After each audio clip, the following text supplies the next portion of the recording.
Travelers, we have made it to day 5. Thank goodness. I have lived and relived this vacation. But you know, it's been great to relive and live the vacation. Aboard. They're sick of it. I'm sick of it. Kiki is sick of it. Everybody is sick. All she wants is snacks Royal anyway. Caribbean cruise. Our 5-day, 4-night Royal Caribbean cruise. Hopefully the subscribers Aboard. that have peeled off will come back. Aboard the Independence of the Seas. Did you finally get it right? I wasn't even. Yes, I did. I think I got it right that time. Oh my goodness. So gracious. come along as we talk about day 5. One more time. One more time. As we talk about day 5, which was disembarkation. Such a big word for me. Such a big word. And we'll show you what happened, the steps as we got on. And we're also going to go over some of the costs that we paid for this trip. And also, we interviewed the kids in the car on the way home from Orlando to see if cruise life was for them. So come along and let's see what day 5 had to offer us today.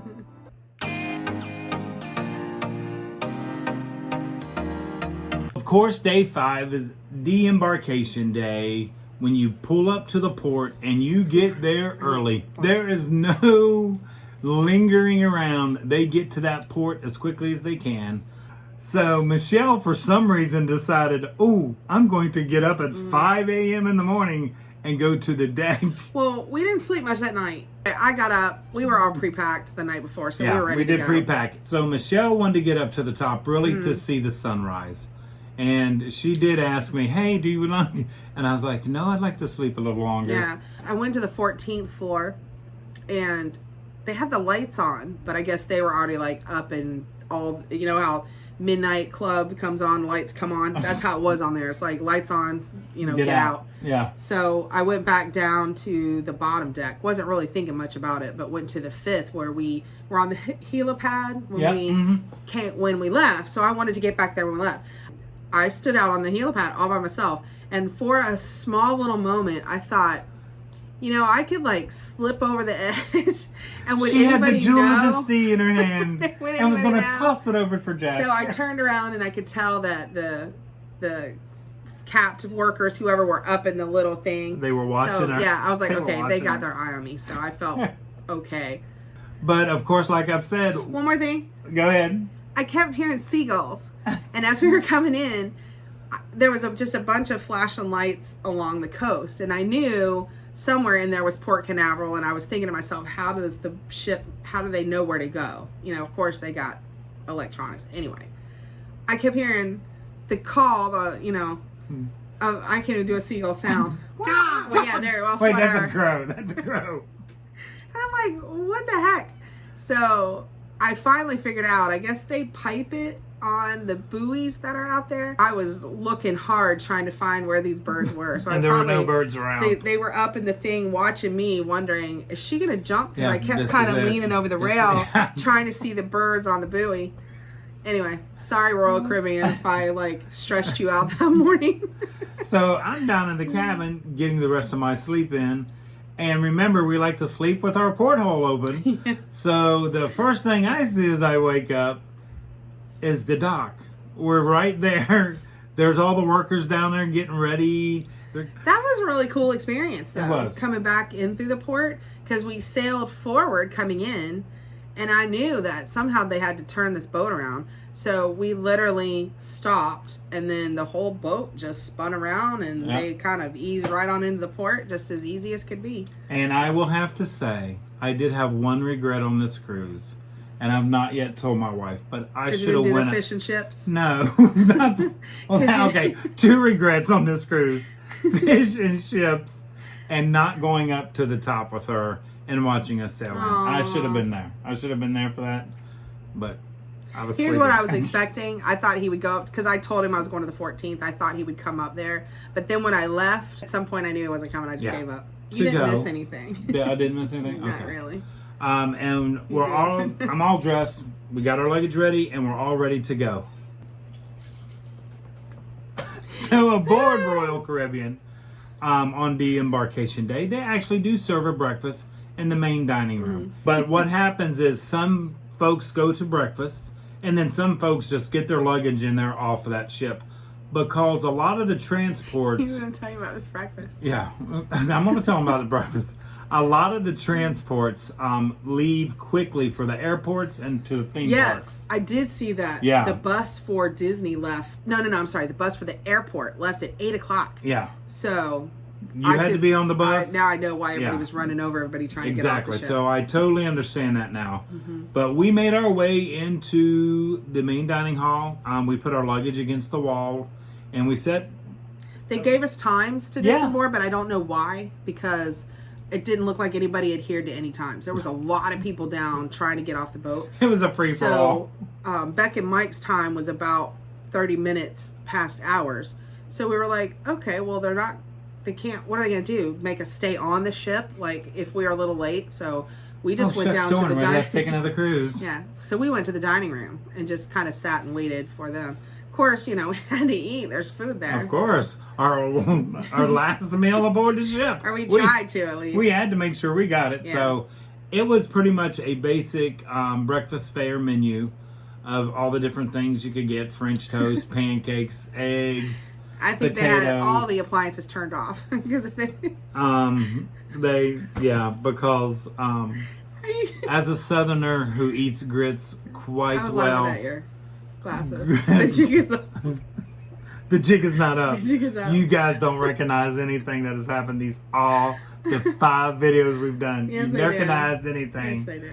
We just told them. They don't recognize. Woo.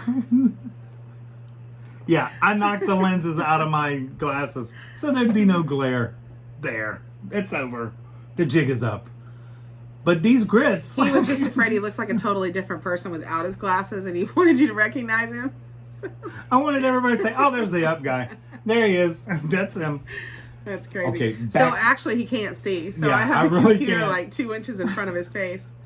Anyway, we're getting back to these grits. Watery grits. And I swear Michelle moved her bowl and they sloshed in the bowl. They did. And I'll have to say that's probably the only worst dish that we got. That wasn't. Yeah. That was like. Remember the conversation back we had about any self-respecting person when serve a grit less than 12-hour cook time? Yeah. This I think had a 12-second. 12-minute at the most. They were not their finest. So we ate our breakfast. The kids contacted us. They were already heading to get off the ship. So we went and jumped in line with everybody else to get off the ship, which actually was once again, a very smooth process. We did not stop moving. No. Once we got off the boat onto the gangplank thing, whatever that's called. The walkway. We didn't stop moving. Yeah. It was a total just continual. And we still had to go through customs. And I was like, okay, we're getting ready to hit the big line. And we kept moving and kept moving. And finally we seen there was customs.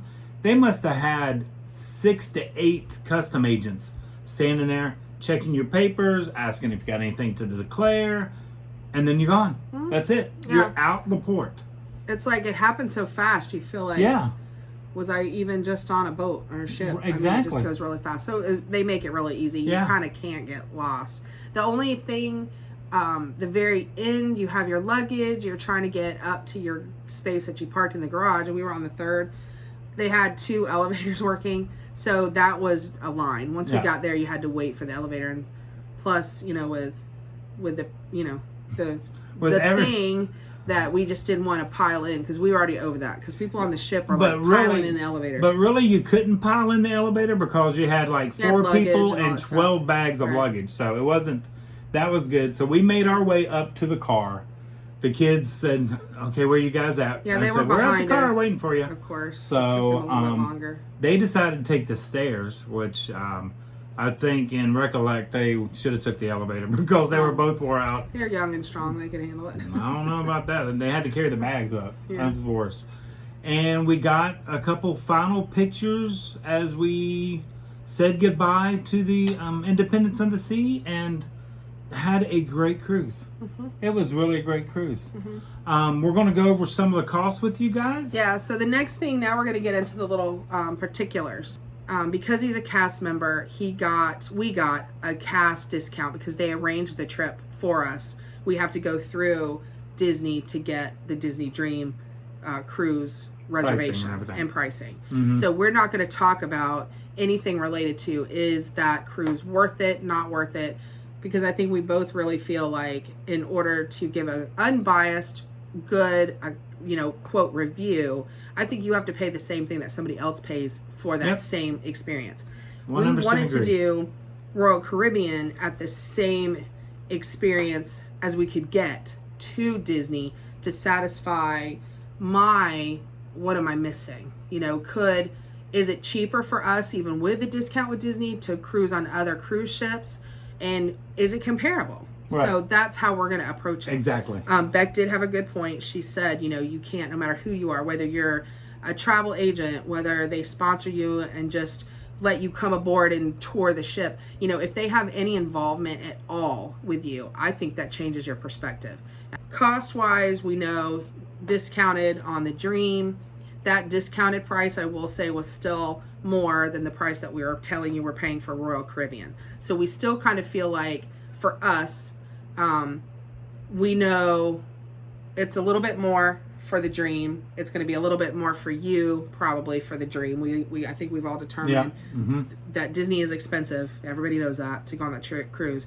But is it worth the extra to pay it versus paying what we could pay on the Royal Caribbean? So our cost on Royal Caribbean for the base price of the cruise, base price was $939.78. And that's for the two of us. For both of us. Just of us. Now that included port taxes, port expenses, which you have. It includes a prepaid gratuity, and we also got the vacation protection plan just in case something happened. So for me, I thought that was an excellent price. Now, at the end of the cruise, you always have some of the incidentals that pop in. You've got an $85 charge for the parking for the 4 nights that you're there, because you pay going into the garage, and then when you come out, you just get your car and leave. But that's a flat $85. And then we got like a statement from the ship at the end, then telling us all our line item things, like beverages like the pina coladas. We got Ben and Jerry's. We went to Johnny Rockets. The Playmakers Grill. Couple times. Right. And all of that for the 4 days, 4 nights, 5 days was $132.60. So that was all stuff that we knew. Also in that was there was a $7.96 charge, because Becca and I wanted to be able to link our app together so we could text while we were on the ship. Right. So that's just a flat time fee, which linked our room to her room, basically. So we, basic math was roughly about $1,300 for everything. Everything in. For 5, I wouldn't even say 5 days, because you're not even there the last day. So 4 days, 4 nights, right at $1,200. Yeah. So, which I'm sorry, but we're not going to say specific, because we shouldn't. That's his employer, and we're going to respect their rules. So we're not going to tell you exactly what we were charged, but I will tell you that this was less than the Disney cruise. For $1,200, right about there, Royal Caribbean, which was like $300 a night. Right. Yeah. So $150 a piece. So really, if you think about it, anywhere in Orlando, inclusive. Like, think about that price. That price, $300 a day, includes room, board, the service, the food, drinks, not extra drinks, but you do get beverages. Your basic drinks. And then plus the entertainment on board. They're not charging you to go onto the private islands. There was no fee to use any of the the towels or the facilities. Right. So think about what that money encompasses, and I feel like you get a lot for the value. And I now understand why people become cruisers, just because of this, because it's you're done. There's no more worries once you get on that ship, except for what you're going to spend or any gambling money or anything. But other than that, everything has been paid for, and you're walking onto that ship. And I think, for me, this Royal Caribbean cruise really helped open my eyes, because I always say there's certain type of cruisers. There's the dedicated cruiser, they only sail on one ship. There's the cruiser that's looking for the best deal. And then there's cruisers, I think me and Michelle are, which is we like to try different ships. We want to try different programs because, like she's always said through this whole series, it's a shoe, and we're looking for the best fitting shoe. And Royal Caribbean, I will have to say, really fit that bill for me. It did. So now sort of talking about the two liners we've been on, whether that's the Disney way of a cruise versus the Royal Caribbean way of a cruise, you know, for us at our age, it was nice on Royal Caribbean not to have as many kids as there was on the Dream. Disney's is very family and kid friendly, and that's their focus. So of course you know what you're getting into when you get on the boat. It, you know, things to me that were kind of the same. Honestly, the decoration, I would say that as far as the ship decor, it was different, of course. One was, of course, Disney, and one was, you know, more like a hotel resort decoration. Yeah. But for me as a vacation spot, it was equal. Like, I didn't see one any better than the other. Royal Caribbean was well maintained. Yeah, service was great. There was nothing really I saw on there that I would say, oh, that needs to be fixed, or that's this. I mean, it was pretty. It was beautiful. Yeah, I would agree with you. You know, when you talk about specifics like the shows, you know, of course, Disney's known for their phenomenal entertainment. Like, their shows are really outstanding. Royal Caribbean's were wonderful as well, but I would give the Dream the nudge on the shows that they had. They were just outstanding. And as the food person... Yeah. I would have to give Disney the nudge for the food. They did have a little bit better food. And it was a better, like, there was a little bit different quality, maybe, from all of us. That's the best way to say it. Eating everywhere, of course. That's what we do with the Disney dining things here, you know, at Walt Disney World. The food on the Dream seemed to be a little more condensed. There weren't as many items available even at Cabanas. There was a lot, but there was more on Royal Caribbean. But the quality of what they presented on the Dream, I think, nudged out Royal Caribbean a little bit. Right. It was, Royal Caribbean was fine. It was good. I now probably hold that the standard from the two. Yeah, that's when I go on another ship, Royal Caribbean will be my standard. I agree with that. So the fine dining restaurants, I feel, were way above the fine dining that was located on Royal Caribbean, which is Chops and Giovanni's. Palo and Remy's. Now, we went to Remy's the first time through.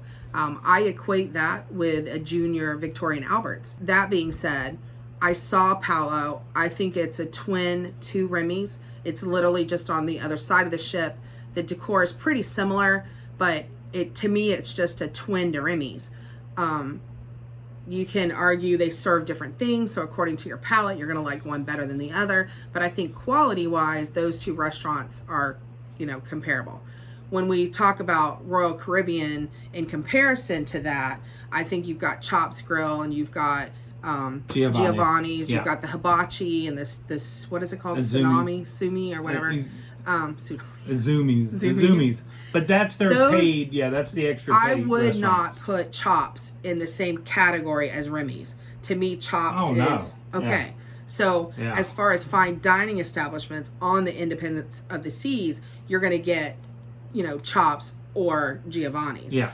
Also, when we go back, we will definitely pick up some type of a dining package that includes them, because there are ones where you could dine at both and then you get one half off. So why wouldn't you do that? Why would you pay full price? Right. So definitely, if I'm going to go, I would probably go to two, because then it brings the cost down to both. Totally agree. So totally agree. I didn't feel like I needed to go there to be able to know, did I want to go there? I wanted to just experience, for my price, what could I get on Royal Caribbean, and was it enough for me to be happy with the cruise? And it definitely was. Yep. So the next time we go, would I like to go to Chops maybe instead of?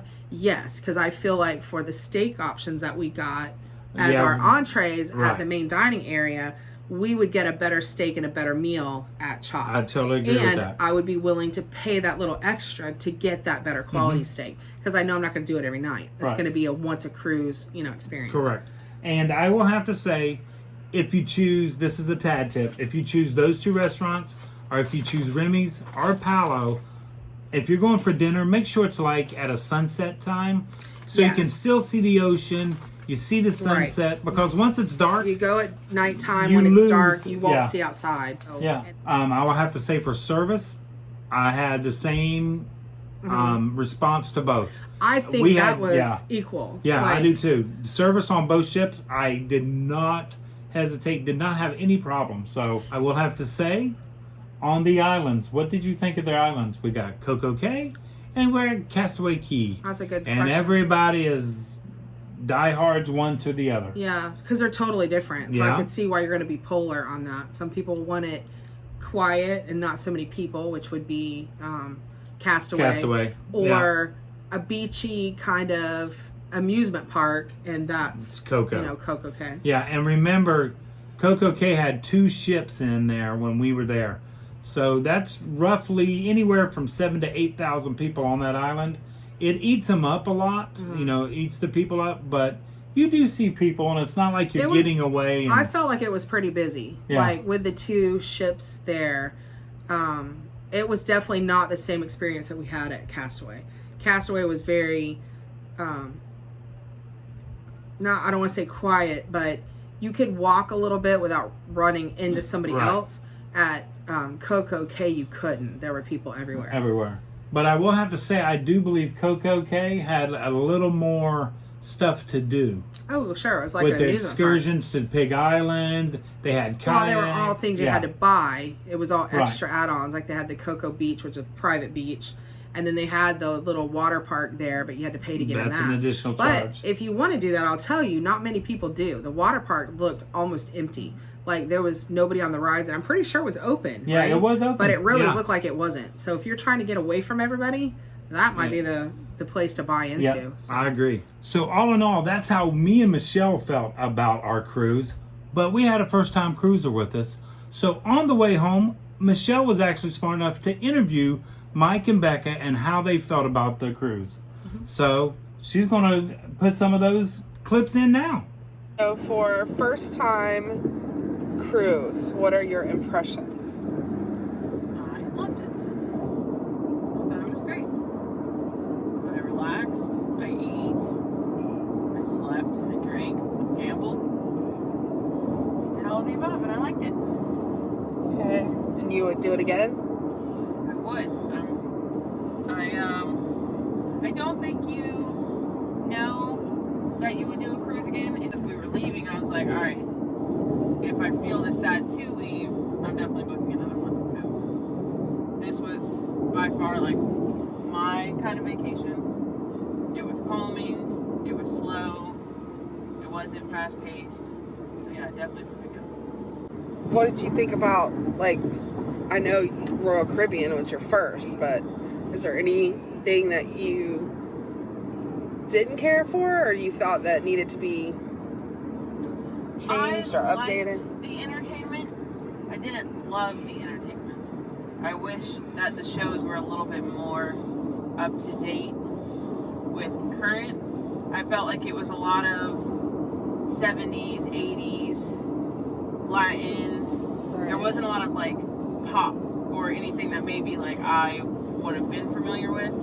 The ship, if you look at the clientele, 75% of it is an older generation, but like Greece is something that I'm not super familiar with. Mike's never watched. Right. So I would have liked to have another show that maybe was a little bit more of a maybe like general Broadway play that Right. not so geared towards something. What about the comedy show though? I did love the comedy show. I thought that was really good. Me, as a returning cruiser, 7 cruises, no big deal. I would say that yes, time has changed. Right, I went on cruises before COVID, and it was very, very, very nice. I would say food was 24/7. Service was on point. You know, service have been doing it for years. They're like, yo, Johnny on the spot. This Royal Caribbean, first time Royal Caribbean, I'll say, it was still a great time. I enjoyed my family. I enjoyed my time there, but you can tell things are just a little bit different. Food wasn't 24 hours. Comedy show was great. The show aspects I could tell not as intense as I thought it was going to be. I thought there'd be more shows activity-wise, but otherwise, it was still a great time. Would I do it again? Absolutely. And I'm excited for my next one. I really don't think that you can get that type of vacation anywhere else for the same pricing, no matter what. Hotel stays these days, food, entertainment, transportation. Do you have any tips for a first-time cruiser? Get a badge. Don't underestimate the drink package. Yes. 100%. For people that don't use it, they won't use it. For people that think they will, they probably will. What is yours, Mike? Do you have a top tip for even a returning cruiser for there?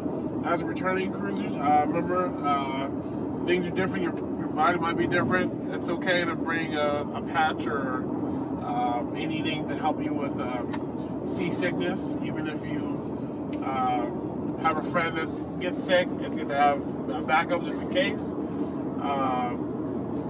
Drink package, yes, absolutely use it. I should have gotten the mocktail one. Yeah. I went opposite thinking I want to use it. I should have done it. Well, you could have got it for the coffees too.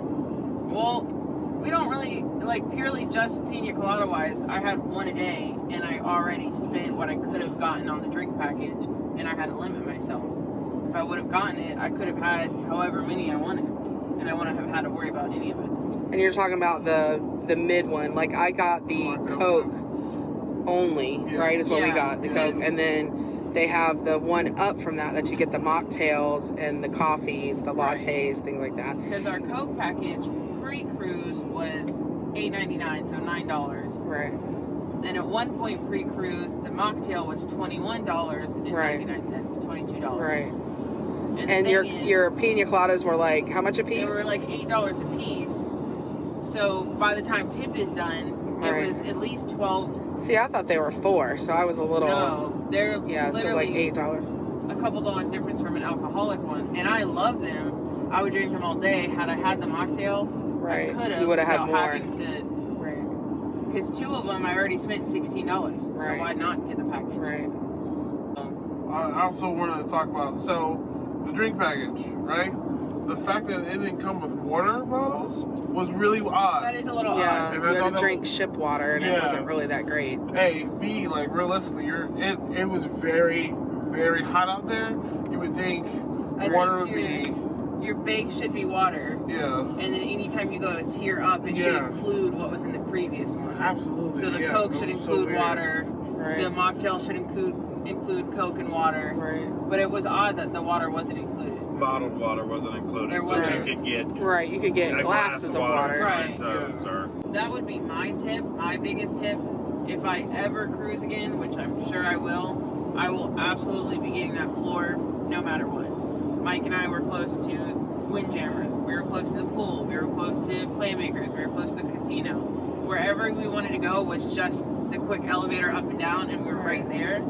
I think if you're looking at a location and you're a first-time cruiser and you're nervous about where to get, I don't think you could go wrong with 6 or 7. Yeah. Because it was such a good location to everything that we wanted. Yeah, I agree. How about the room itself? I was about to say, the room space. Also, returning cruisers, especially returning cruisers, first-time cruisers, a lot of people steer away from the interior because, like us, they're just afraid of it. They don't want to get stuck in it. Returning cruisers may have never booked an interior because they're afraid of what it would feel like.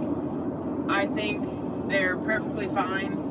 If I really don't have any issues. I was going to say if you're... Yeah, I would agree with that. I don't even have that problem. I think if sometimes, which sometimes happens a lot of times, with cruise pricing, you can look back and in the interior is a drastically different price just to have a window in the same interior room. I just don't think it's worth it. Right. Even the promenade, it was cute, but we had the curtains closed 99% of the time. Right. We didn't need them. I didn't need to feel like I had bigger space in front of me. I almost preferred not to have the window. Because your promenade window looked directly into the next another person's promenade. It was Casino Royale. Okay, I'm just gonna get out of there and say it. if you don't know if your partner has a gambling addiction, it's best probably to just try and see if they do before you get out there. Well, I would also have to say on that note, I think if your partner has a fine bourbon addiction, that's something else you should find out about.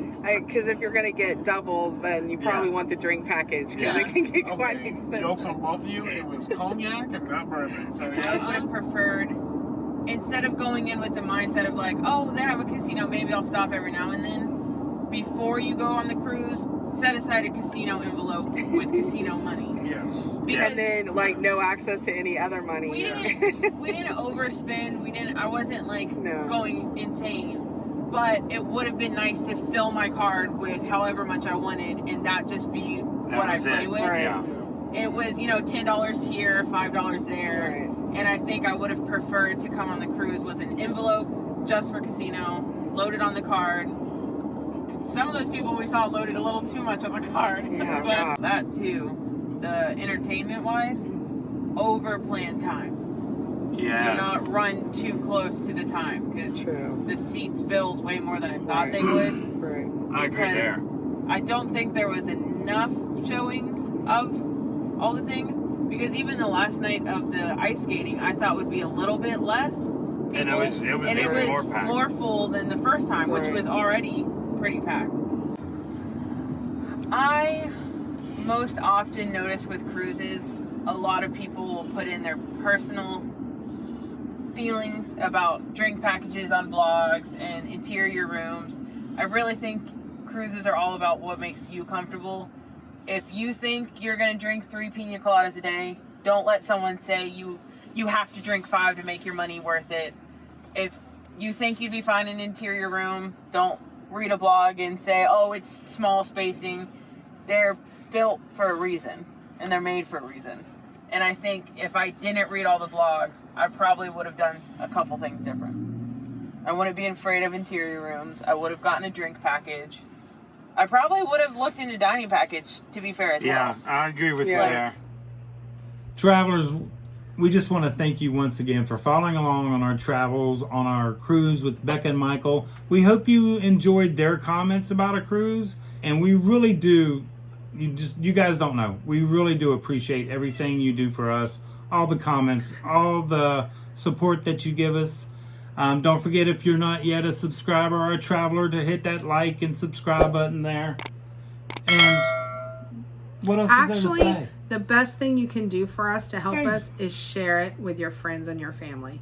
The more people that we can get to at least watch 1 or 2, the more YouTube will like it and will send us out to people that like exactly our type of videos. See how he says the best words? Right there. That's the best thing you That's can do it. for us. That's all we can do. We appreciate it. I want to thank Mike and Becca. Would you go on Royal Caribbean again? Absolutely. Would you go on a Disney cruise again? Absolutely. Would you go on any other company's cruises? I don't know. Norwegian? Yes. Princess? I don't know. Okay, see? So we're still looking for our shoes to fit. Yeah, I guess that's it. That's it. So the end of our cruise series. We hope you had a good time, that you learned a little something. We helped somebody out there make a decision. And yeah, we'll get back to normal. We're going to go eat some food on property, go to some of the parks, go see some other stuff. Is that where I was headed, or did I get lost? No, I think you're fine. I'll probably end up cutting that out. Click this off real quick.